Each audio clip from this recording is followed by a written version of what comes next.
ॐ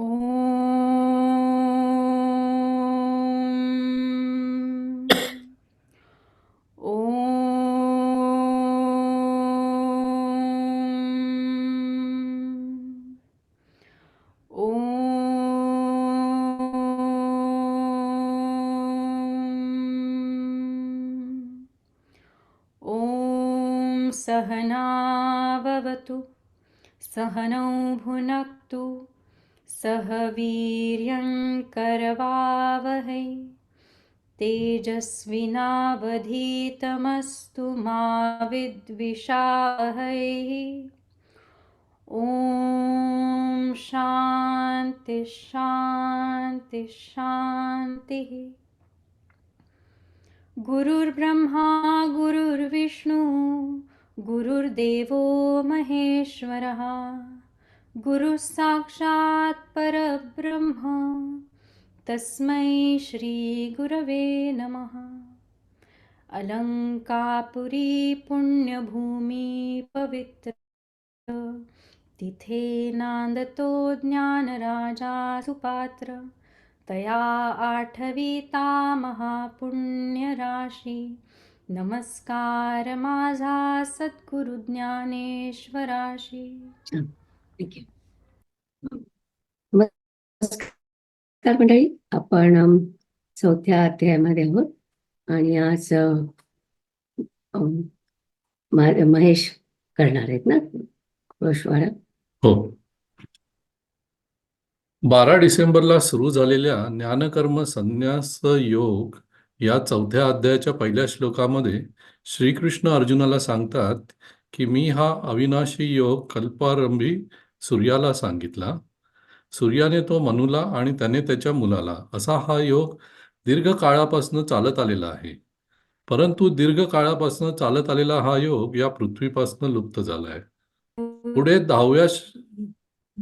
10व्या श्लोकात ओवी 60 ते 65 मध्ये माऊली सांगतात की ज्याप्रमाणे सोन्यातील दोष नाहीसे केले की शुद्ध सोने मिळते, त्याचप्रमाणे ज्यांनी यमनियमांनी स्वतःला तापविले आहे आणि शरीर, मानस, तप आणि अपरोक्ष ज्ञान यामुळे जे शुद्ध झाले आहेत ते निर्विकार होऊन आत्मज्ञानाचा आनंद भोगतात. ते माझ्या स्वरूपाला सहज प्राप्त होतात आणि जे मीच होऊन राहतो. त्यांच्यात आणि माझ्यात कुठलाही भेद नसतो. पुढे 19 डिसेंबर 2023 रोजी झालेल्या 4थ्या अध्यायाच्या दुसऱ्या भागात माऊली कर्म, अकर्म, विहित कर्म, निषिद्ध कर्म याबद्दल सांगून निष्काम कर्म कसे करावे हे सांगतात. आणि ब्रह्मार्पणम ब्रह्महविः ब्रह्माग्नौ ब्रह्मणाहुतम ब्रह्मैव तेन गंतव्यम ब्रह्म कर्म समाधीनं या श्लोकाने दुसऱ्या भागाचा समारोप होतो. माऊली सांगतात आत्म्याच्या ठिकाणी स्थिर झालेला सर्व कर्म निष्कर्म म्हणून करत असतो. अवेकरूपी बालपण त्याचे संपलेले असते आणि विवेकरूप तारुण्यात प्राप्त झालेले आहे. काय सुंदर कल्पना आहे. म्हणजेच बालपणी आपल्याला योग्य अयोग्य समजत नाही, जसे विवेक समजत नसतो त्याप्रमाणे आत्म्याच्या ठिकाणी स्थिर झालेल्यांना विवेक समजायला सुरुवात झालेली आहे. तारुण्य प्राप्त झाले पण अजून बराच वेळ आहे. अभी तो सुरुवात हुई है, लंबा रास्ता है. तेथेच थांबू नकोस हे वाचकांच्या ध्यानात हवे असे माऊलींच्या तारुण्याच्या रूपकावरनं वाटते. 9 जानेवारी 2024 रोजी झालेल्या 4थ्या अध्यायाच्या तिसऱ्या भागाची सुरुवात सौ शमा लिंगुरकर यांच्या गोषवारा वाचनाने झाली. त्यानंतर निलिमाताईंनी 15व्या श्लोकावरील प्रश्नांचे निरसन केले. मागच्या वेळच्या ज्ञानेश्वरीच्या ग्रुपमधील विद्यार्थ्यांनी हे प्रश्न विचारले होते. उदाहरणार्थ दिनकरांनी विचारलेला प्रश्न या 15व्या श्लोकामध्ये परंपरेबद्दल का लिहिले आहे. निलिमाताईंनी सांगितले की येथे मुमुक्षूंनी केलेल्या कर्माबद्दल लिहिले आहे, आउट ऑफ कॉन्टेक्स्ट घेऊ नये. माऊली सांगतात ज्याप्रमाणे पूर्वीच्या मुमुक्षूंनी स्वतःला अकर्ता अभोक्ता मानून कर्म केले, त्याचप्रमाणे तू कर्म कर. जे काही तू करशील ते ह्या ज्ञानी पुरुषांसारखे कर. त्यानंतर ह्या भागाची समरी सांगताना निलिमाताईंनी सांगितले की 25 ते 23 या श्लोकांमध्ये विविध यज्ञ सांगितले आहेत. यज्ञ या शब्दाचा धातू आहे यज. त्या म्हणजेच त्याग करणे, ईश्वराला अर्पण करणे. चुह्यती म्हणजे त्याग करणे, आहुती करणे. निष्काम करणं हा पण एक यज्ञच असतो. पूर्वीच्या काळी प्राणी आणि झाडांची म्हणजेच निसर्गाची किंवा सृष्टीची सेवा करायची या दृष्टीने यज्ञ करायचे. यज्ञ म्हणजे फक्त अग्नीमध्ये आहुती देणे असे नसते. आता पुढे आपण वेगवेगळ्या विविध यज्ञांची माहिती घेऊ. दैवयज्ञ. इंद्रादी आदी देवतांना केलेल्या यज्ञांना दैवयज्ञ म्हणतात. आपण पाहतो की सकाळी उठून काही साधक पूजा अर्चा करतात. आता उदाहरणच द्यायचे तर मुंबईला माटुंग्याला जिथे माझी आई राहते तिथे अंबी मामा म्हणून साऊथ इंडियन गृहस्थ राहतात. ते दररोज पहाटे माटुंग्यावरनं दादरला चालत जाणार, हार फूल घेऊन येणार आणि तासनतास पूजा करणार. त्यांचे देवघर म्हणजे जमिनीपासून छतापर्यंत नुसते देवाचेच फोटो चारही बाजूला. आजही 80व्या वर्षी अंबी मामा तासनतास देवपूजा न चुकता करतो. पुढचा ब्रह्माग्नी यज्ञ. जे यज्ञ म्हणून अग्नीची सेवा करतात, अग्निहोत्रसारखे. दररोज सूर्योदयाच्या वेळी किंवा सूर्योदयाच्या वेळी सूर्याय नम स्वाहा, सूर्याय इदम नमः, प्रजापते स्वाहा, प्रजापते इदम नमः आणि सूर्यास्ताच्या वेळी अग्नेय स्वाहा, अग्नेय इदम नमः, प्रजापतये स्वाहा, प्रजापते इदम नमः हे मंत्र उच्चारून यज्ञपात्रात आहू दिली जाते. नंतरचं आहे ध्यान, धारणा, समाधी. काही साधक दररोज सकाळी सूर्योदयाबरोबर किंवा सूर्योदयाच्या आधी म्हणजेच ब्रह्मकाळी मूळाधार आणि इतर चक्रांना बांधून ठेवून इंद्रियाचा निग्रह करून काम, क्रोध या विकारापासून दिवसभर दूर राहतात. काही साधक तर दिवसातून 2 वेळा ध्यान समाधी साधना करतात. पुढचा यज्ञ आहे तो इंद्रिय यज्ञ. काही साधक आपल्या गुरूंनी सांगितल्याप्रमाणे त्यांच्या तत्वांचे पालन करून आपल्या इंद्रियाचा निग्रह करून विषयांच्या पासून दूर राहतात. आपल्या अवतीभोवती अशी बरीच मंडळी आहेत जे वेगवेगळ्या गुरूंना फॉलो करतात आणि त्यांनी सांगितलेल्या तत्वांचं पालन करतात. नंतरचा आहे तो आत्मसंयम यज्ञ.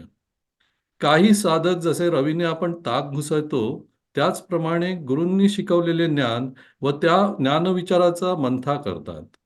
माऊलींनी येथे सुरेख कल्पना मांडली आहे. माऊली म्हणतात, हे साधक विचारमंथन करत असताना हळूहळू ज्ञानाग्नीची बारीक ठिणगी प्रगट होते. तिथे मीपणा कमी होतो. संपत्ती हे सर्व माझे असा जो भ्रम असतो तो निघून जातो. हळूहळू नियमांचे चिंतन होते. मनावर ताबा मिळवला जातो. माऊली म्हणतात की ह्या ज्ञानरूपी अग्नीच्या ज्वाळा हळूहळू मोठ्या होतात आणि त्यामध्ये स्नेहरूपी तूप म्हणजे नात्याचे आपलेपण आणि आसक्ती, विषय वासना या समाधीरूपी जाळल्या जातात आणि एकदा का त्यांची शरीररूपी पात्राची आहुती पडली की ते ब्रह्मतादात्म्याशी एकरूप होतात. ते आत्मज्ञानाच्या सुखाचे सेवन करतात. अशा प्रकारचा यज्ञ करून कित्येक साधक मुक्त झाले आहेत. पुढचा आहे तो द्रव्य यज्ञ. काही द्रव्य यज्ञ म्हणजे दान करतात. पूर्वीच्या काळी गायी, गुरं आपल्याकडील असेल ते त्याचे इदम न मम म्हणून अर्पण केले जायचे. ज्यांनी कठोपनिषद वाचलं असेल त्यांना माहिती असेलच की कठोपनिषदची सुरुवात यज्ञात दिलेले दान द्रव्य व त्यावरून नचिकेताला पडलेला प्रश्न यापासून होते. हल्ली आपण वेगवेगळ्या स्वरूपात दान देतो. म्हणजे उदाहरणार्थ कॅशमध्ये देतो किंवा वस्तू, कपडे, यूज कार्ड्स वगैरे देतो. त्याच्यानंतर आहे तो तपोयज्ञ. काही तप करतात. हल्लीच्या जगात पण तपस्वी आहेत. काही घोर तपश्चर्या करतात. तर काही आता अष्टांग योगाची साधना करून अष्टांग योग करतात. नंतरचा आहे तो स्वाध्याय यज्ञ. स्वामी चिन्मयानंद यांचे चिन्मय मिशन, स्वामी दयानंद सरस्वती यांचे आर्ष विद्या गुरुकुल, रामकृष्ण मिशन यासारख्या संस्था, एवढंच काय आपल्याच निलिमताईंनी सुरू केलेले उपनिषद व ज्ञानेश्वरी ह्या स्टडी ग्रुप्समध्ये स्वाध्याय यज्ञ होतो. येथे साधक वेगवेगळ्या ग्रंथांचे अध्ययन करतात. गुरुने उच्चारलेल्या वेदाचे उच्चारण करून यथाविधी अध्ययन करणे याला वाग्यज्ञ म्हणतात. त्याच्यानंतरचा आहे प्राणापान यज्ञ. म्हणजे कोणी प्राण आणि अपान ह्याचा यज्ञ करतात, तर कोणी प्राणायाम करतात. नंतर येतो तो निहत आहार यज्ञ. कित्येक लोक जे आसनांच्या क्रमाने सर्व प्रकारच्या आहाराचा संयम करतात, तर काही ठराविक दिवशी उपवास करून आहारावर नियंत्रण करतात, काही 16 सोमवार सारखे उपवास करतात, तर काही चातुर्मासासारखे उपवास करतात. हे सर्व यज्ञ अनुष्ठान करणे फारच अडचणीचे आहे. हे यज्ञकर्ते आपापल्या क्षेत्रात प्रवीण असतात. हे सर्व साधक मोक्ष मार्गाचे प्रवासी असतात. परंतु माऊली म्हणतात, जे कोणी असे यज्ञ करत नाहीत किंवा आत्मसंयम करत नाहीत, त्यांना विरक्ती कशी लाभणार? पुढे माऊली म्हणतात, मी तुला हे जे यज्ञ सांगितले ते वेदांमध्ये विस्ताराने सांगितलेले आहेत. या विस्ताराचे आपल्याला काय करायचे आहे? हे सर्व यज्ञ कायिक, वाचिक, मानसिक कर्मांपासून होतात. म्हणजेच कर्मफलाची अपेक्षा केल्याने शेवटी आपण कर्मबंधातच अडकून राहतो. आता शेवटच्या यज्ञाबद्दल माऊली सांगतात. तो म्हणजे ज्ञानयज्ञ. जे मी ब्रह्म आहे, अहम ब्रह्मास्मी या मंत्राद्वारे ज्ञानरूपी यज्ञ करतात आणि ते अमर स्थितीत प्राप्त होतात. ज्याप्रमाणे सूर्याच्या तेजापुढे ताऱ्यांचे तेज फिके पडते, त्याचप्रमाणे जे वरती आपण यज्ञ सांगितले किंवा वेदात सांगितलेले यज्ञ हे ज्ञानयज्ञापुढे फिके पडतात. हे ज्ञानयज्ञ कर्माचे अखेरचे फळ आहे. म्हणजेच जे केल्याने सर्व कर्म कळून पडतात. ज्ञानयज्ञ हा निष्कर्म कर्माची खाण आहे. येथे माऊलींनी खाणीची उपमा दिली आहे. म्हणजेच एकदा का ही ज्ञानयज्ञाने खाण खोदायला सुरुवात केली, की जे काही कराल ते निष्कामच असणारच आहे. आत्मसुखासाठी तळमळणाऱ्या साधकाचे या ज्ञानयज्ञाने पूर्ण समाधान होते.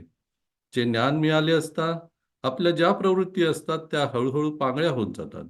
माऊली सांगतात, की साधकाला काही करावेसे वाटत नाही. इथे काही करावेसे वाटत नाही म्हणजे तुम्ही अथांग सागरासारखे शांत होता. साधक तर्कवितर्क करत बसत नाही. इतर इंद्रिये, विषय, आसक्तीचा त्याला विसर पडतो. ज्याला ज्ञानयज्ञाने 24 कॅरेट सोनं मिळतं, त्याला इंद्रियाच्या इतर विषयात आसक्ती राहत नाही. याची आवड निवड राहत नाही. सारे ब्रह्ममय झाल्यानंतर आवड निवड कसली? या साधकाच्या मनाचे मनपण संपते. म्हणजेच काय? तर मन सैरावैर न धावता एका जागी स्थिर राहते. साधकाचे बोलणे पण मित होते.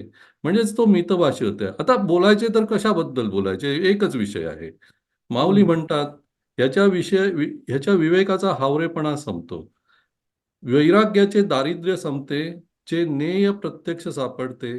डोळ्याने न पाहता आपले ब्रह्मरूप स्वरूप दिसते. आता ज्याला ज्ञेय प्रत्यक्ष सापडते, त्यामुळे आता विवेक करायचा कशाबद्दल? विवेक करणं हे थांबूनच जातं.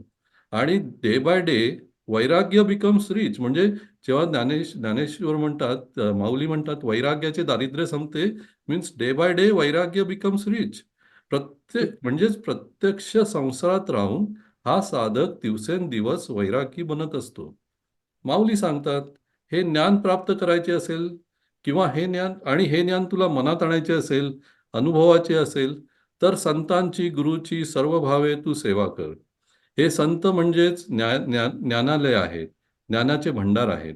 त्यांची सेवा करणे म्हणजे जणू त्या घराचा उंबरठा आहे.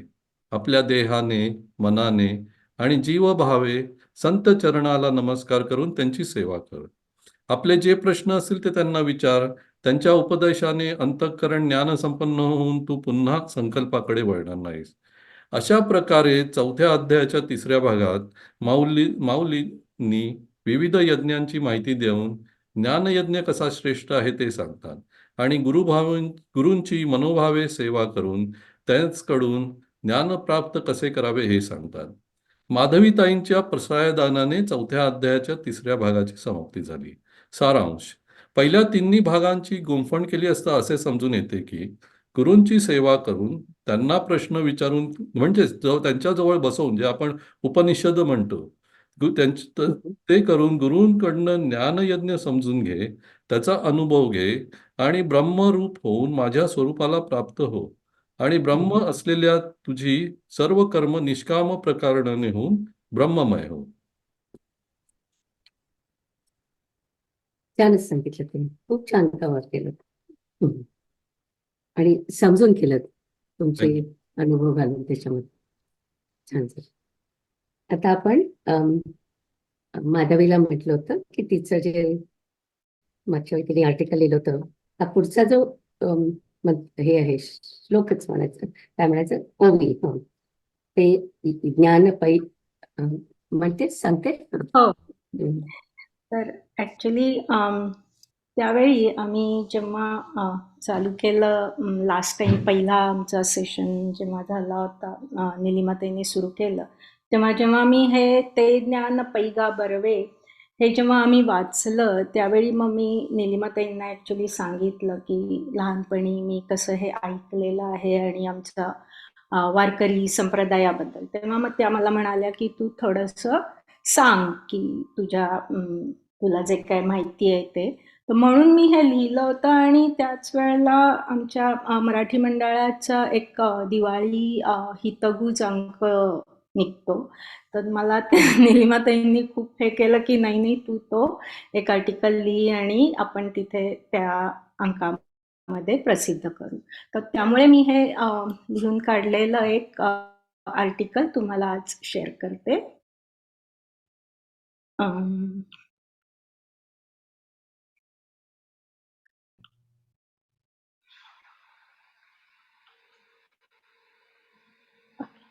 दिसतंय का? हो दिसतंय. हो दिसतंय ना.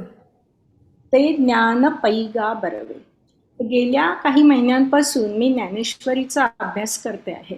जेव्हा 4थ्या अध्यायातील 34वा श्लोक आणि त्यावरच्या माऊलीच्या ओव्या ऐकल्या, तेव्हा मला त्या पाठ होत्या हे जाणवले. म्हणजे लहानपणी बऱ्याचदा ह्या ओव्या माझ्या कानांवरून गेल्या असल्याचे माझ्या लक्षात आले. त्याचे कारण म्हणजे वारकरी संप्रदायामध्ये बऱ्याचदा प्रवचनकार ह्या ओव्या निरूपणासाठी घेतात. आम्ही 3 भावंड लहानपणापासून आमच्या आईवडिलांमुळे वारकरी संप्रदायामध्ये वाढलेलो आहोत. त्यामुळे साहजिकच उत्तमोत्तम प्रवचनकारांची प्रवचनं आमच्या कानांवरून गेली आहेत. आपल्या सर्वांना बहुधा माहीत असेलच की वारकरी संप्रदायाचा पाया ज्ञानेश्वर माऊली आणि तुकाराम महाराज हे कळस आहेत. या संप्रदायामध्ये नामस्मरण, कीर्तन, प्रवचन आणि सत्संग म्हणजेच संत सज्जनांची संगत यांना खूप महत्त्व आहे. त्यामुळे मी स्वतःला भाग्यवान समजते की आम्हाला लहानपणीच या सर्वांचे बाळकडू मिळाले आहे. त्यावेळी मला काही विशेष कळत असे अशातला भाग नाही, पण आपोआप कानावर पडत असे. वर्षभर निरनिराळे उत्सव असायचे. तुकाराम बीज, एकनाथ षष्ठी आणि इतर बरेच संतांचे उत्सव असायचे. मग दिवसभर काकड आरती, म्हणजे सकाळी देवाला उठवायची ती आरती असते, कीर्तन, प्रवचन असे कार्यक्रम चालू असायचे.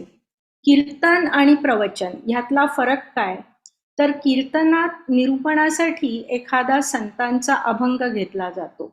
कीर्तन हे उभ्याने केले जाते. कीर्तनकारांच्या पायात चाळ असतात, हातात चिपळ्या आणि गळ्यात वीणा असते, डोक्याला फेटा असतो. कीर्तनकाराच्या मागे टाळकरी उभे असतात. तसेच मृदंग, पखवाज आणि पेटीची साथ असते. कीर्तनकार, मग ती स्त्री अथवा पुरुष, उत्तम गायकही असतात. प्रवचनासाठी मात्र हे सोपस्कार नसतात. प्रवचन एका आसनावर बसून केले जाते. प्रवचनकाराच्या समोर एका लाकडी स्टँडवर ज्ञानेश्वरी ठेवलेली असते. ही ज्ञानेश्वरीची प्रत तुम्हाला कधीही कोरी करकरीत दिसणार नाही.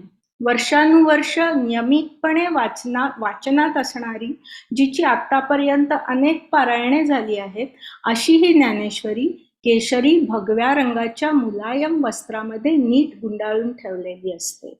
मला इथे अजून एक सांगायचं होतं की म्हणजे आमच्याकडे कधीही ज्ञानेश्वरीला पुस्तक असं संबोधलं जात नाही. कारण म्हणजे कारण असं काही नाहीये, पण इट इज जस्ट लाईक हा ग्रंथ राज आहे आणि माझे वडील तर जेव्हा मला माहिती आहे ते बसायचे ज्ञानेश्वरी घेऊन, तेव्हा ते असंच म्हणायचे की नाही हो मी माऊलीला घेऊन बसलोय. काय करताय तुम्ही असं विचार, माऊलीला घेऊन बसलोय मी असं म्हणतात. म्हणजे इवन ज्ञानेश्वरीला सुद्धा माऊलीच म्हणतात ह्याच्यामध्ये. त्यामुळे पुस्तक असं म्हटलं जात नाही युजली. प्रारंभी 1-2 मिनिटं विठ्ठलाचं भजन करून आणि समोरच्या ज्ञानेश्वरीला वंदन करून मग अत्यंत हळुवारपणे प्रवचनकार वस्त्रामध्ये गुंडाळलेली ज्ञानेश्वरी उघडतात आणि आजच्या प्रवचनासाठी जी ओवी घेतली असेल तो अध्याय आणि पान उघडून आधी गीतेचा श्लोक आणि त्याखालील माऊलीच्या ओव्या वाचतात. तद्विद्धी प्रणिपातेन परिप्रश्नेन सेवया, हा जो 34वा श्लोक आहे, हा श्लोक वारकरी संप्रदायातील प्रवचनकारांमध्ये लोकप्रिय आहे. बऱ्याचदा हा श्लोक आणि त्यावरच्या ओव्या निरूपणासाठी घेतल्या जातात. तो श्लोक आणि ओव्या अशा आहेत. तद्विद्धी प्रणिपातेन परिप्रश्नेन सेवया उपदेक्षति ते ज्ञानम ज्ञानिस्तत्वदर्शिनः. ते ज्ञान पैगा बर्वे जरी मनियाथी आणावे तरी संतांया भजावे सर्वस्वेशी.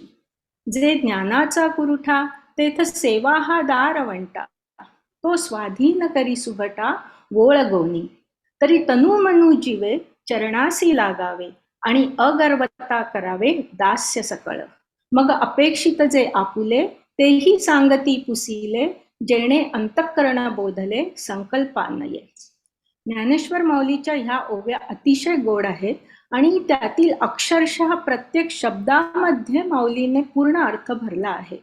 ते ज्ञान, ते एक अक्षरी एक शब्द, ते ज्ञान. कुठले ज्ञान? तर ते उत्तमातले उत्तम असे विशेष ज्ञान. नाहीतर हल्ली आपल्या हातात हा एवढासा 6 इंची स्मार्टफोन असतो आणि आपल्याला वाटतं जगातलं सगळं ज्ञान आपल्या बोटांवर नाचतंय. पण सिरी, अलेक्सा आणि गुगल आपल्याला देतात ते म्हणजे ज्ञान नव्हे, ते त्या विषयाची माहिती किंवा इन्फॉर्मेशन देतात. असलं ज्ञान तर आपल्याला फुकट घर बसल्या काही कष्ट न करता मिळतं. अर्थात हे ज्ञान आपण मिळवू नये असे नाही मी म्हणत, पण ते ज्ञान पैगा बर्वे ते हे ज्ञान नव्हे. तर हे बर्वे ज्ञान कसे मिळवावे? तर परिप्रश्नेनं, सद्गुरूंच्या सान्निध्यात राहून निरनिराळे प्रश्न विचारून त्याद्वारे समजावून घेतलेले असे हे ज्ञान. हे प्रश्न कसे विचारायचे? परिप्रश्न म्हणजे काय? पहिली गोष्ट म्हणजे श्रद्धा. सद्गुरूवरती पूर्ण श्रद्धा पाहिजे. दुसरं म्हणजे आदर, मनात अत्यंत आदर असावा. संपूर्ण शरणागती, इथे नम्रता हवी. 4 स्वच्छ अंतःकरण, चित्तात काही वाईट भाव न ठेवता. जिज्ञासू वृत्तीने, अहंकार सोडून, म्हणजे काय तर मीपणा गेला पाहिजे. आणि क्रॉस करण्याच्या उद्देशाने नव्हे, म्हणजे it's not like a debate. प्रश्न विचारताना आपल्या वाणीत लीनता हवी. Not to test their knowledge. नाहीतर काही कुत्सित लोक मुद्दाम भलतेच प्रश्न विचारून गुरुच्याच ज्ञानाची परीक्षा घ्यायला बघतात. तर तसं नव्हे. जर तुला खरोखर ते उत्तम ज्ञान मिळावे अशी इच्छा असेल तर संतांया भजावे सर्वस्वेशी. या संतांची सेवा करावी. कशी करावी? तर सर्वस्वेशी, संपूर्ण शरणागती पत्करून. तनु मनु जीवे चरणासी लागावे. आपले तन, मन आणि जीव सद्गुरूला अर्पण करावे. इथे माऊलीने म्हटले आहे अगर्वता करावे दास्य सकळ. म्हणजे गुरुकडून शिकताना आपल्याला आपल्याच हुशारीचा गर्व नसावा. आपला अहंकार संपूर्ण गळला पाहिजे, तेव्हाच आत्मज्ञान प्राप्ती होते. बरं, इथे जरी दास्य म्हटले असले तरी ह्याचा अर्थ फक्त शारीरिक सेवा असे नव्हे. सद्गुरूला आवडेल असे आपले वर्तन असावे. ते इथं सेवा हा दारवंटा. दारवंटा म्हणजे उंबरठा. आपण घरात प्रवेश कसा करतो? तर प्रथम उंबरठा ओलांडतो, तेव्हाच आपण घराच्या आत येतो. तशी संतांची मनोभावे केलेली सेवा म्हणजेच या ज्ञानरूपी घराचा उंबरठा ओलांडण्यासारखे आहे. सुंदर वर्तन, शुद्ध अंतःकरण, नामस्मरण, सद्गुरूच्या शिकवणुकीचे आचरण, अशा सर्व प्रकारे आपण त्यांची सेवा करू शकतो. अशी सेवा केल्यानंतर आपल्याला जे अपेक्षित आहे, ज्याची आपल्याला आस लागून राहिलेली आहे, ते आत्मज्ञान, ते ब्रह्मज्ञान संत तुम्हाला आपोआप देतात, अगदी भरभरून देतात. तुमच्या अंतःकरणात मग संशयाला एवढीशीही जागा राहत नाही आणि तुम्ही खरे ज्ञानसंपन्न होता. असे ज्ञान एकदा झाले की मग भगवंत म्हणतात, तू प्रत्येक गोष्टीत मलाच पाहशील. मग तिथे तू, मी, इतर प्राणी मात्र हा भेद शिल्लकच राहणार नाही. अद्वैत रूपी प्रकाशाने अज्ञानरूपी अंधकार नष्ट होईल. मग तुझ्या पापाच्या राशी, संशयाचे डोंगर किंवा भ्रमाचे सागर हे सर्व या ज्ञानाच्या प्रकाशात नष्ट होतील. एकंदरीत या ज्ञानासारखी पवित्र गोष्ट जगात नाही. तर हे असे ज्ञान कुणाला आणि कसे प्राप्त होते? तर आपल्या सर्वांनाच माहिती आहे की श्रद्धावान लभते ज्ञानम. आपल्या मनात आधी श्रद्धा पाहिजे. श्रद्धाहीन मनुष्य ज्ञान मिळवू शकत नाही. आत्मज्ञान मिळवण्याची जिज्ञासा ज्याला असते तो इंद्रियांना महत्व देत नाही. आणि ज्ञानेश्वर महाराज तर म्हणतात की अशा श्रद्धावान आणि जितेंद्रिय पुरुषाकडे ज्ञानच त्याला शोधत येते. तया त्यांची गिवसित हे ज्ञान पावे निश्चित, जयामाची अचुंबित शांती असे. मग त्याच्या हृदयात सतत शांती वास करते. आत्मज्ञान तिथे प्रगट होते. मग तो जिकडे पाहिल तिकडे त्याला शांतीच दिसते. या उलट जे लोक अज्ञानी, अश्रद्धावान किंवा मनात सतत संशय धरलेले असतात, त्यांचे जीवन म्हणजे चैतन्यहीन शरीर किंवा एखादे ओसाड पडलेले निर्मनुष्य घर असावे तसे असते. संशयी मनुष्य खरे खोटे, अनुकूल प्रतिकूल, हित अहित हे काहीही जाणत नाही. संशय हा सर्व नाशाचे मूळ आहे. म्हणून हे अर्जुना, तू प्रथम संशयाचा त्याग कर. मनात शंका धरू नकोस. अज्ञानाच्या गडद अंधारामध्ये मनात संशय झपाट्याने वाढतो. त्यामुळे श्रद्धा, विश्वास कमी होतो. मग तो संशय सद्विचाराला, बुद्धीलाही व्यापून टाकतो. असा जो संशयी मनुष्य मग कुणावरच किंवा कशावरच विश्वास ठेवत नाही. त्याला सर्व जगच संशयात्मक भासते. ज्ञानेश्वर महाराजांनी फार सुंदर वर्णन केले आहे. आपण व्यवहारात खरंच अशा काही व्यक्ती बघतो. त्यामुळे परमार्थात सद्गुरूंवरील श्रद्धा अत्यंत महत्वाची आहे. एकदा का त्यांची कृपा आपल्यावर झाली की आत्मज्ञानाची प्राप्ती होते. हे ज्ञानरूपी खड्ग आपल्या हातात आले की मग या तलवारीने संशयाचा, मोहाचा पूर्ण नाश करता येतो. मग आपल्या मनात कुठल्याही प्रकारच्या शंका कुशंका राहत नाही. मन निर्विकल्प होते. म्हणून भगवान श्रीकृष्ण शेवटी अर्जुनास सांगत आहेत, हे अर्जुना, तू तुझ्या हृदयातील सर्व संशयाचा या ज्ञानरूपी तलवारीने नाश कर. निष्काम कर्मयोगाचे आचरण कर आणि युद्धास सज्ज हो. या ओव्या अर्जुनाला उद्देशून असल्या तरी आपल्या प्रत्येकामध्ये असा अर्जुन असतो. म्हणून या ओव्या आपल्या सर्वांना मार्गदर्शन करणाऱ्या आहेत. शिष्याच्या गुणवत्तेचा विषय श्री ज्ञानेश्वर महाराजांनी अतिशय सुंदर रसाळपणे इथे समजावून सांगितला आहे. नमस्कार. थँक्यू. वाव, खूप छान सांगितलंयस फार तू. सुंदर. आणि खरंच ते आर्टिकल खूप छान माधवी, फार हो. मस्त. माधवी, थँक्यू छान थँक्यू थँक्यू. छान झालं. दोघांचंही छान झालं. हो. आणि वारकरी पंथाची एक आपल्याला झलक मिळाली त्याच्यापासून, राईट, की कशा हा, अतिशय सुंदर झालं. आर्टिकल खूप आवडतं मला ते. आणि हे कशातून सुरू झालं माहितीये? तिचा गोषवारा होता. त्या गोषवाऱ्यात आर्टिकल आलेलं आहे. छानच. सुरू करूया आपण.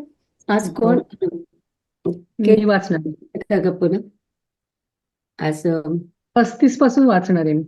हो, स्क्रीन दाखवायला. ओके. यज्ञात्वा न, ते वाच सुरू करू. हा, चालेल. यज्ञात्वा न पुनर्मोहम एवं यास्यसि पांडव, येन भूतान्यशेषेण द्रक्ष्यस्यात् मन्यथो मयि. हे पांडवा, हे ज्ञान झाल्यावर तुला याप्रमाणे पुन्हा मोह होणार नाही. आत्मस्वरूप जो मी, त्या माझ्या ठिकाणी सर्व भूत मात्र आहेत असे या ज्ञानाच्या योगाने तू पाहशील. त्यांच्या उपदेशरूप उजेडाने निर्धास्त झालेले चित्त ब्रह्माप्रमाणे शंकारहित होते. त्यावेळी आपल्यासहित ही सर्व भूते माझ्या स्वरूपात तू निरंतर पाहशील. अरे पार्था, ज्यावेळी श्री गुरुची कृपा होईल त्यावेळी असा ज्ञानप्रकाशाचा उदय होईल आणि मग त्यावेळी मोहरूप अंधकार नाहीसा होईल. जयाचेनी वाक्य उजिवडे, जाहले चित्त निधडे, ब्रह्माचेनी पाडे निशंकू होय. ते वेळी आपण पेया सहिते, ये अशेषेही भूते, माझा स्वरूपी अखंडिते, देखशी तू. ऐसे ज्ञान प्रकाशे पाहेल, तै मोहांधकारू जाईल, जै गुरुकृपा होईल पार्था गा. अपि चेदसि पापेभ्यः सर्वेभ्यः पापकृत्तमः सर्वं ज्ञानप्लवेनैव वृजिनं संतरिष्यसि. सर्व पापी माणसांमध्ये अत्यंत पाप करणारा जरी तू असलास तरी ज्ञानरूपी नौकेने सर्व पातके तू तरून जाशील. तू पापाचे आगर, भ्रांतीचा सागर किंवा व्यामोहाचा म्हणजे मनाच्या घोटाळ्याचा डोंगर जरी असलास तरी ज्ञानशक्तीच्या पुढे बाबा हे सगळे किरकोळ आहेत, असे या ज्ञानाच्या अंगी निर्दोष सामर्थ्य आहे.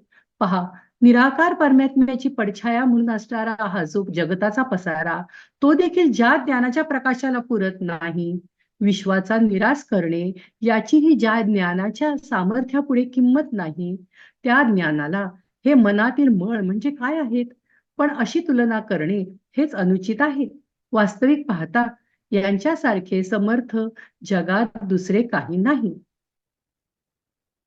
जरी कल्मशांचा आगरू तू भ्रांतीचा सागरू, व्यामोहाचा डोंगरू होऊनी अससी, तरी ज्ञानशक्तीचे निपाडे, हे आघवेची गा थोकडे, ऐसे सामर्थ्य असे चोखडे ज्ञानी ये.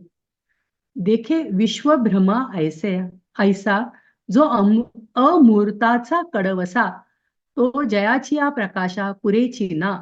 तया कायसे हे मनोमळ, हे बोलताची अति किडाळ, नाही येणे पाडे घिसाळ दुजे जगी. वाचायला जरा अवघड होतंय. यथैधांसी संविद्धोऽग्निर्भस्मसात् कुरुतेऽर्जुन, ज्ञानाग्निः सर्व कर्माणि भस्मसात् कुरुते तथा. हे अर्जुना, प्रज्वलित केलेला अग्नी जसा काष्टाचे भस्म करून टाकतो, तसा ज्ञानरूपी अग्नी सर्व कर्मांना भस्म करून टाकतो. तिन्ही लोकांची राख आकाशात उडवून देणारी जी प्रलय काळची वावटळ, तिच्या पुढे ढग काय टिकणार आहेत सांग बरे. अथवा वाऱ्याच्या क्षोभाने जो प्रलय काळचा अग्नी केवळ पाण्यानेच पेटतो, तो गवत व काष्टे यांनी दबेल काय. सांगे भुवनत्रयाची काजळी, जे गगना माझी उधवली, तिये प्रळयीचे वाहटुळी काय अभ्रपुरे.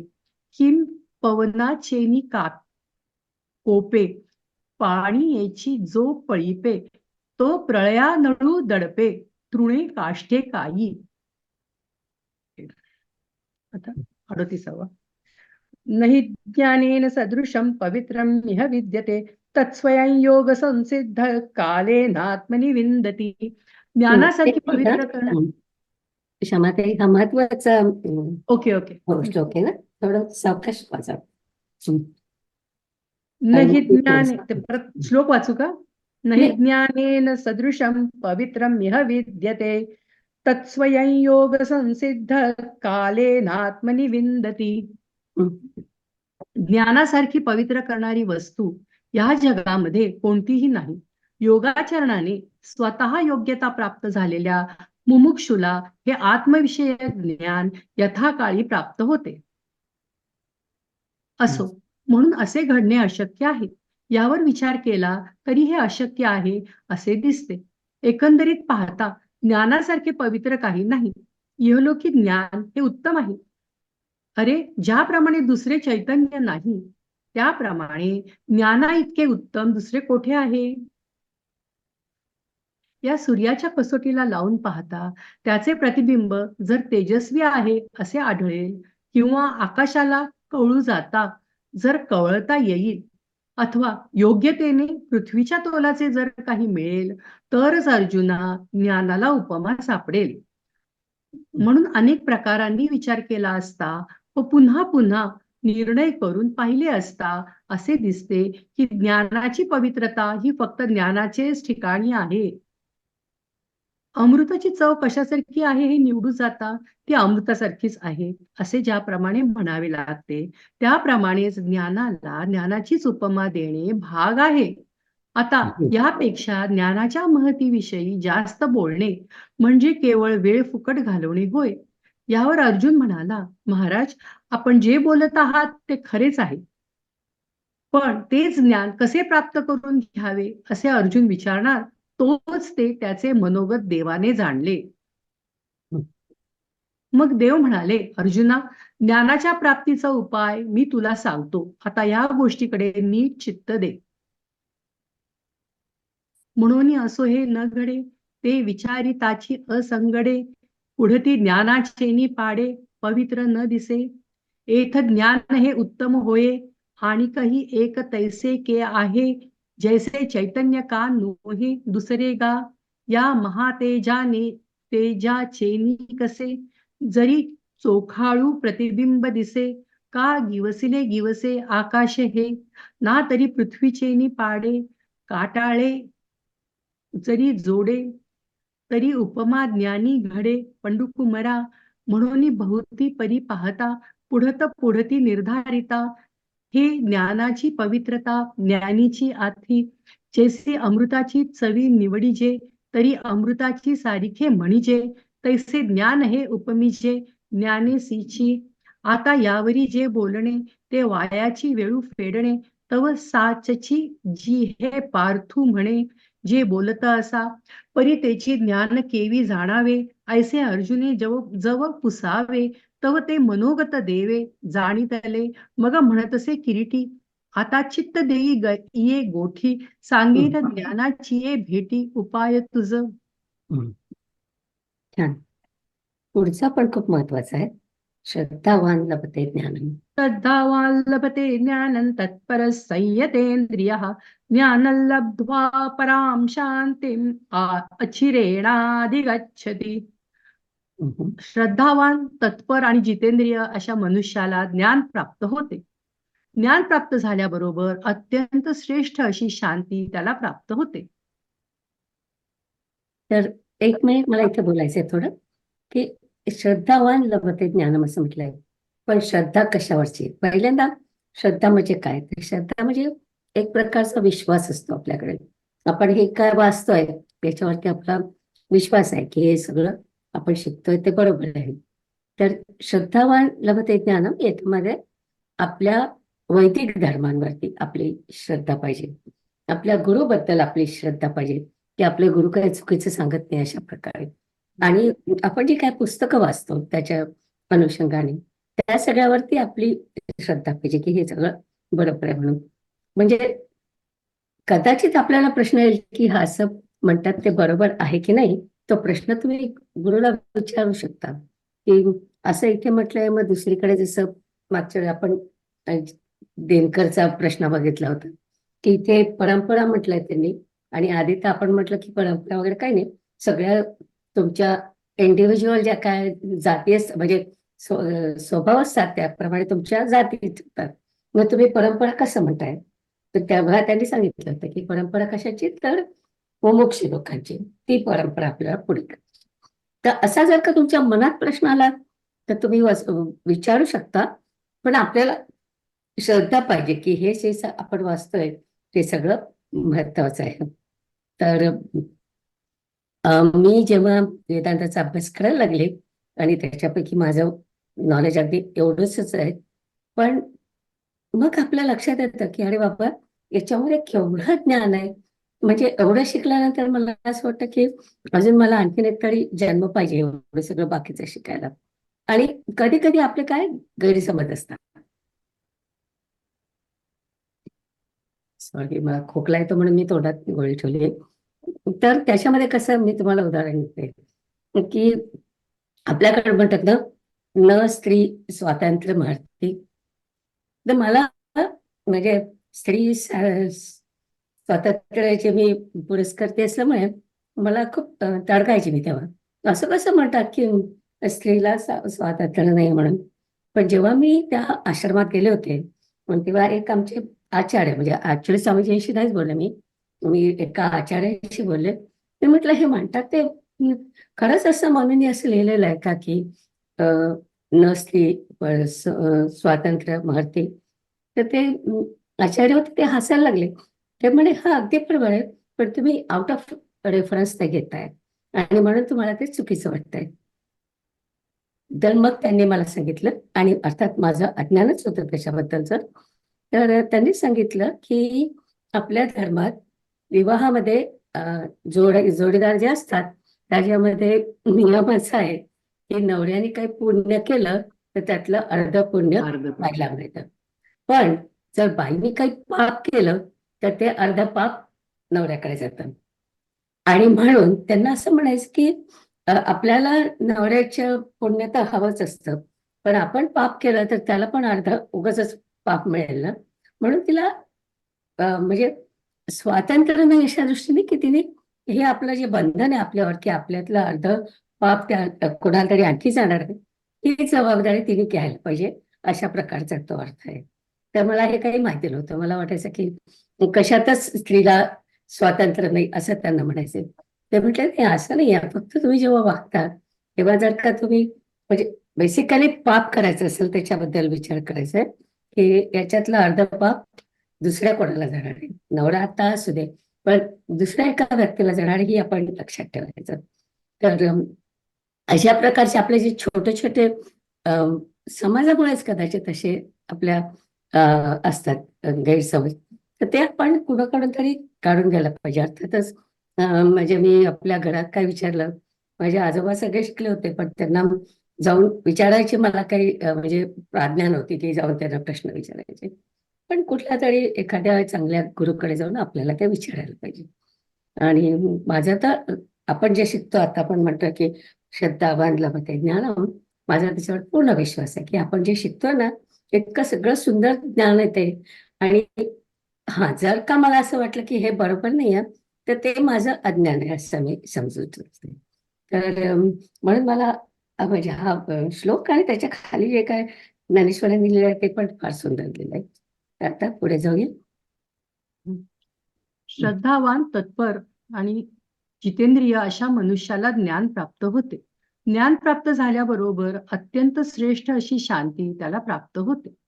तर आत्मसुखाची चटक लागल्यामुळे जो सर्व विषयांना विटतो, ज्याच्या ठिकाणी इंद्रियांचा बडेजाव नसतो, जो कशाचीही इच्छा मनात येऊ देत नाही, जो प्रकृतीकडून होणारी कर्मे त्या कर्मांचे कर्तृत्व आपल्याकडे घेत नाही, श्रद्धेच्या उपभोगाने जो सुखी झालेला असतो, ज्या ज्ञानात निर्भीळ शांतीची वसती असते, ते ज्ञान त्याला शोधित येऊन निश्चित प्राप्त होते.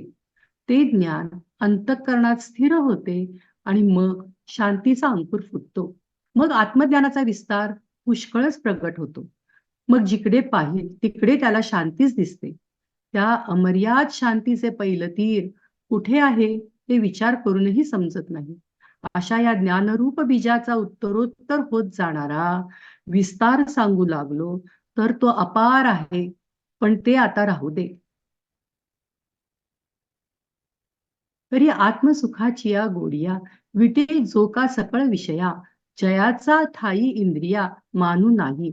जो मनासी चाडन सांगे, जो प्रकृतीचे केले नेगे, जो श्रद्धेचेनी संभोगे, सुखिया जाहला तया तेची दिवसित. हे ज्ञान पावे निश्चित, जया माझी अचुंबित शांती असे. जिथे ज्ञान हृदयी प्रतिष्ठे आणि शांतीचा अंकुर फुटे, मग विस्तार बहु प्रकटे आत्मबोधाचा. मग जेवती वास पाहिजे ते उती शांतीची देखीजे, तेथ अपारा अपारू नेणीजे निर्धारिता. ऐसा हा उत्तरोत्तर ज्ञान बीजाचा विस्तारू, सांगता असे अपारू परी असो आता. अज्ञश्चा श्रद्धानश्च संशयात्मा विनश्यति, नायल्लोकोऽस्ति न परो न सुखम संशयात्मनः. आत्मज्ञानहीन, श्रद्धाहीन आणि संशयी मनुष्य नाश पावतो. त्यातून संशयी मनुष्याला तर इहलोक साधत नाही, परलोकही साधत नाही आणि सुखही मिळत नाही. ऐक, ज्या प्राण्याच्या ठिकाणी या ज्ञानाची आवड नाही, त्याच्या जगण्याला काय म्हणावे? त्यापेक्षा मरण बरे. जसे ओसाड घर किंवा जसा प्राणरहित देह व्यर्थ होय, तसे ज्ञानहीनास जीवित हे केवळ शून्यवत आहे. अथवा खरोखर ज्ञानाची प्राप्ती झालेली नसली, पण त्याची नुसती इच्छा जरी मनुष्याने बाळगली, तरी त्याला ज्ञान प्राप्त होण्याची काहीतरी आशा आहे. एरवी ज्ञानाची गोष्ट कशाला? पण जो त्याच्याबद्दल मनात आस्थाही बाळगीत नाही, तो संशयरूप अग्नीत पडला असे समज. अमृतही आवडत नाही अशी अरुची ज्या वेळेस स्वभावतःच येते, त्या वेळेला मरण ओढवले आहे असे निश्चित समजावे. त्याप्रमाणे जो विषय सुखाने रंगून जातो व ज्ञानाविषयी जो बेपर्वा असतो, तो संशयाने घेरला जाईल यात संशय नाही. अशा रीतीने जो संशयात पडला, त्याचा निसंशय घात झाला असे समज. तो इहपर लोकातील सुखाला आचवला. ज्याला विषमज्वर झालेला असतो, त्याला जसे शीत उष्ण काही कळत नाही, तो अग्नी आणि चांदणे ही दोन्ही सारखीच मानतो. त्याप्रमाणे खरे आणि खोटे, प्रतिकूल आणि अनुकूल, हित व अहित ही संशयग्रस्त मनुष्याला ओळखता येत नाहीत. पहा, ही रात्र आणि हा दिवस जसे जन्मांधाला ज्याप्रमाणे ठाऊक नसते, त्याप्रमाणे जोपर्यंत मनुष्य संशयग्रस्त आहे, तोपर्यंत त्याच्या मनाला काहीच पटत नाही. म्हणून संशयापेक्षा मोठे असे दुसरे घोर पातक कोणतेच नाही. हा संशय प्राण्याला विनाशाचे एक जाळेच आहे. एवढ्या करता तू याचा त्याग करावा. जेथे ज्ञानाचा अभाव असतो, तेथेच जो असतो त्या या एकट्यालाच पाहिल्याने चिंकावे.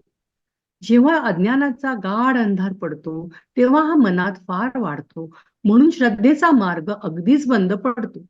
हा फक्त हृदयालाच व्यापून राहतो असे नाही, तर बुद्धीलाही व्यापून टाकतो. त्यावेळी तिन्ही लोक संशयरूप होऊन जातात. ऐके जया प्राणियाच्या ठाई, या ज्ञानाची आवडी नाही, तयाचे जियाले म्हणू काही, वरी मरणच सांग. शून्य जैसे गृह, का चैतन्य विण देह, तैसे जीवित ते सम्मोह. ज्ञानहीना अथवा ज्ञान कीर आपुनोहे, परी ते चाड एकी जरी वाहे, तरी तेथ जिव्हाळा काही आहे प्राप्तीचा पै. वाचुनी ज्ञानाची गोठी कायसी, परी ते आस्थाही न धरी मानसी, तरी तो संशयरूप हुताशी पडिला जाण. जे अमृतही परी नावडे, ऐसे सावी याची आरोचकू हा. जई तर पडे. याच्यामध्ये आरो- सावी याची म्हणजे सावी याची म्हणजे स्वाभाविकपणे आपण जे म्हणतो ना, तसं हा, हा. सावी याची शब्द आहे. आणि पुढचा आरो जो शब्द आहे म्हणजे अरुची असते त्याच्याबद्दल. अरुची. अरुचीची असते ना, आचुरी. आरोचकू जई पडे. तै मरण आले असे पुढे जाणा ये की, तैसा विषय सुखे रंजे, जो ज्ञानेसीची माझे, तो संशय अंगीकारिले. कारिले का ने येते, कारिजे एथ भ्रांती नाही. मग संशयी जरी पडला तरी विभ्रांत जाणे नासला. तो ऐहिक परत्रा मुकला सुखासीगा, जया काळ ज्वरू अंगी बाळे. तो शीतोष्णे जैशी नेणे, आगी आणि चांदिणे सरीसेची मानी. एक मिनिट. काळा ज्वर म्हणजे टायफॉइड. त्यांनी हो. काळा जादू असा शब्द वापरला. तैसे साच आणि लटिके, विरुद्ध आणि निके संशयी तो नोळखे हिताहित. हा रात्री दिवसू पाही, जैसा जात्यंधा ठाऊवा नाही, तैसे संशयी असता काही मना नये. म्हणून संशयाहुनी थोर, आणिक नाही पाप घोर. हा विनाशाची वागुर प्राणियासी, येणे कारणे तुवा त्याजावा. आधी हाची एकूच जिणावा, जो ज्ञानाची या अभावा माझी असे. जै अज्ञानाचे गडद पडे, तै हा बहुवस मनी वाढे. म्हणून सर्वथा मागू मोडे विश्वासाचा. हृदय हाची न समाये, बुद्धी ते गिवसुनी ठाये. ते तर संशयात्मक होय लोकत्रय. 41. योग संन्यस्त कर्माणि ज्ञान सच्छिन्न संशयम आत्मवंतंद कर्माणि निबध्नन्ति धनंजय. हे धनंजया, योगाने ज्यांनी सर्व कर्मांचा संन्यास केला आहे, ज्याची कर्मे नाश पावली आहेत आणि अद्वैत ज्ञानाने ज्याचे संशय नष्ट झाले आहेत, अशा आत्मवेत्या ज्ञानी मनुष्यांना कर्मे बाधत नाहीत. एवढा जरी तो वाढला तरी एका उपायाने तो जिंकता येतो.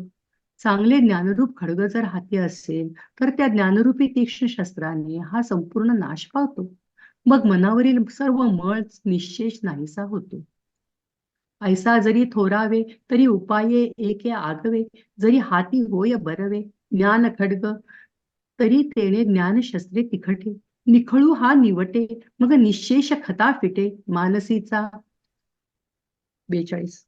तस्माद ज्ञान संभूतम हृत्सै ज्ञानासीनात्मनः चित्वैनं संशयं योगम आतिष्ठोत्तिष्ठ भारत.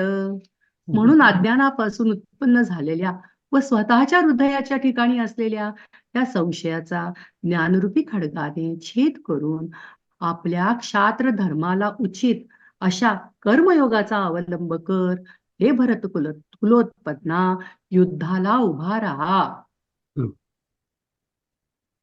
एवढ्या करता अर्जुना अंतःकरणात असलेल्या सर्व संशयाचा नाश करून लवकर उठ पाहू. संजय म्हणाला, राजा धृतराष्ट्रा, ऐक. सर्व ज्ञानाचा जनक व ज्ञानाचा केवळ दीपच असा जो श्रीकृष्ण, तो मोठ्या कृपाळूपणाने याप्रमाणे अर्जुनास बोलला. पुढे या मागच्या पुढच्या बोलण्याचा विचार करून अर्जुन कसा समयोचित प्रश्न विचारेल, ती संगतवार कथा, ती अर्थाची खाण, तो रसाचा उत्कर्ष पुढे सांगण्यात येईल. ज्याच्या चांगलेपणावरून बाकीचे 8ही रस ओवाळून टाकावे.